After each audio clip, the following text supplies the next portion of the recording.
Tom, have you not picked up all 3 points there? I'm not sure. And listen, our leaky defence and our away form has been questioned a lot this season, and I'm honestly not too sure how we've not picked up 3 points and conceded 2 goals this evening. So sometimes goals are scored against the odds, and if you reduce Plymouth to as little as we did this evening, then we win that game 9 times out of 10.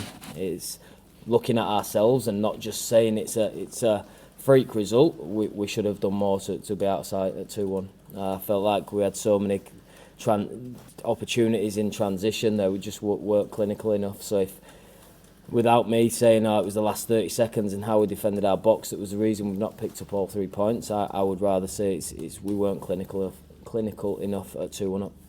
If you hadn't won it, it would have probably been the perfect away performance, wouldn't it? Can't be too angry with the players. It's everything we asked for. We asked for a real underdog mentality when we haven't got the ball, and I thought the players were dogged, they were aggressive, they won duels, they won second balls, and then in possession show real class and calmness, and I thought we did all those things that I asked for before the game. We just didn't get that third goal that you always feel like you need when you come in here. They score a lot of late goals, and like I said, that's what's undone us today. First half, you were kind of cruising, weren't you? It's a wonder goal from them that's got them back in it, but even then you've retaken the lead.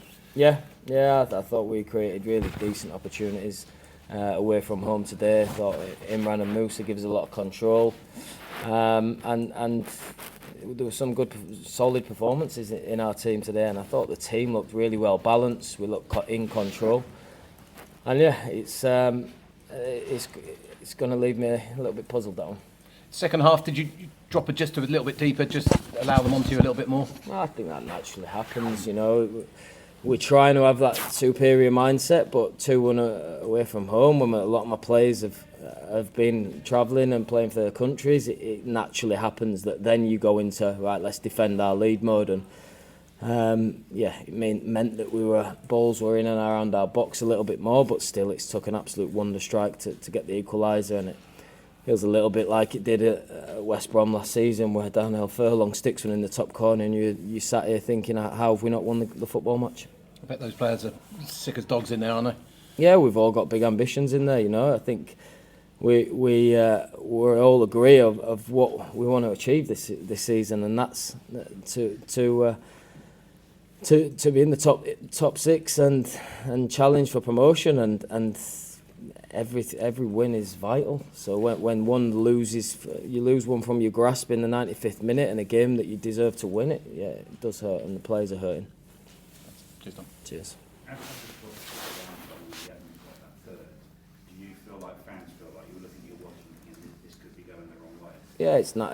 I never actually didn't. I never thought it was. I felt it was sitting a bit deeper, but I felt it was still in control. And it's took an absolute wonder strike. So it's important I don't dissect it too much, because you bring on Shiralta, who's better equipped than James Morris at defending the box, and you see that out, and everything's done efficiently. Andre's hit a strike that it's a once in a career goal, and it certainly hurts. Somewhat ironic as well that he's got both of them.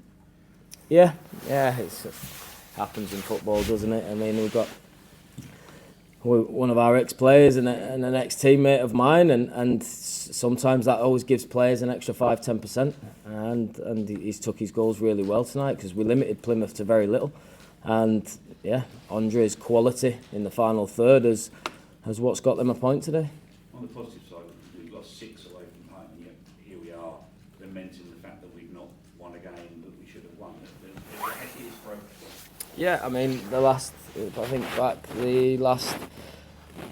we've come here today and I thought performed as good as we have away from home. Swansea, we were poor, but in the game. Sheffield Wednesday, we were fantastic, and Leeds, we were, again, for an hour, one of our best performances. So that our last four away games there, if we replicate those performances, then we'll pick up our fair share of results on the road. I've no doubt about that. So it is progress, and I cannot be angry with that performance.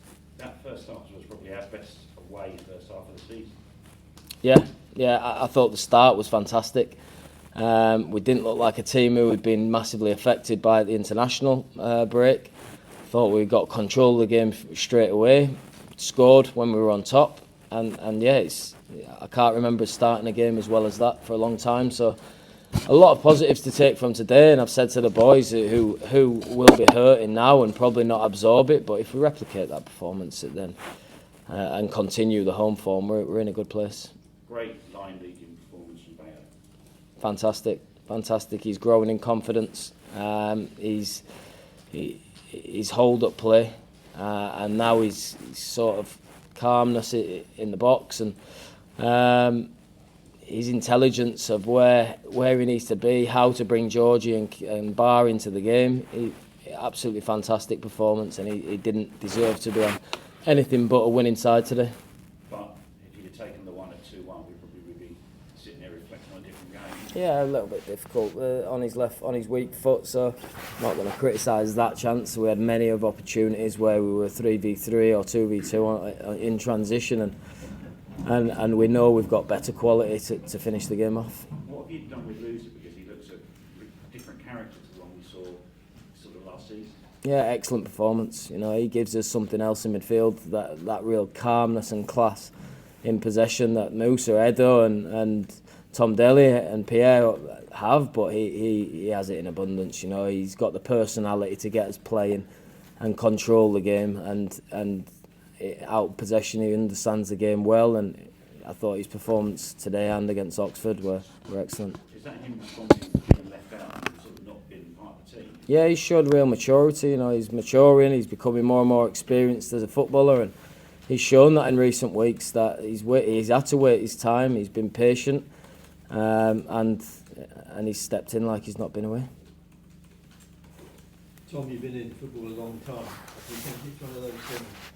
Obafemi scored against Pompey the other week, and their fans were giving him grief. Do you think it's one of those things where, when you're playing against a former club, as you say, you raise your game and it's going to happen like that? Yeah, especially if the fans are giving you a bit of chirp, you know, it makes you grit your teeth and be a little bit more determined. But nah, it's yeah. If it was someone else, it'd hurt just as much. For me, maybe for our supporters, it hurts a little bit more that it's an ex-player or an ex-Luton player. But no, for me, it's I'm sore that we've not won the game. Can you my final question? Can you legislate for that sort of? You can't, can you, in football, legislate for the form that Argyle have got in this sort of stoppage time minutes? They've done it 6 times in a row now. It's that. Yeah, it's impressive. Their attitude, the never say die attitude they've got. They're certainly working and fighting for the manager, and they never give up. So I'll have to watch the game back and see could we have managed those final minutes any better. But on the front of it, if you're reducing a team for a 25-yard shot, then that could happen in the final minutes. And yeah, unfortunately for us, it's gone in the top corner.